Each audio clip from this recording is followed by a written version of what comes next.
cars, bicycles, and pedestrians. All come together in Cambridge.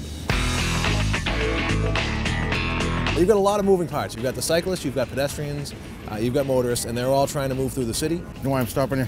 Hi. Because I went through the walk. You got it, boss. Yeah, would you pull over right there, please? I look for red light violations, motor vehicles riding in the bike lanes, double parked in the bike lanes. Those are the more for motor vehicles infractions that I look for. I think Cambridge does a pretty good job trying to keep the city bike friendly.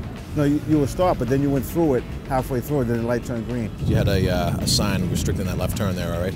People are just not focusing on driving their cars or their bicycles in a safe way. Ma'am, I'm stopping you because you're texting while you're driving. Well, the law actually reads it's sending or receiving an electronic message, so that covers email, text messaging, internet use, YouTube, using the phone for anything other than a phone call would qualify as texting.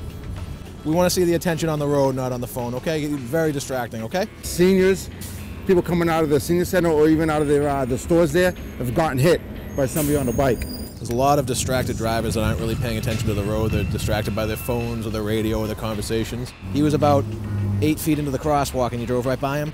They're not really paying attention to what's going on around them. They're not looking at their surroundings. Cyclists, when they're in the bike lanes, they're too busy going from point A to point B and not looking out for what's in between. The pedestrians tend to pay little attention to where they should cross and how they should cross. They more or less walk out wherever they like. The city's got a lot of commuters that are passing through from the suburbs west of Boston into the city. This is your first time? Are you from the city at all? Through enforcement and education, you can try to improve the safety in the city and reduce the number of accidents, the number of people getting hurt. There's no question about that. Drive safely. Our jobs are saving lives. That's why we're out in force.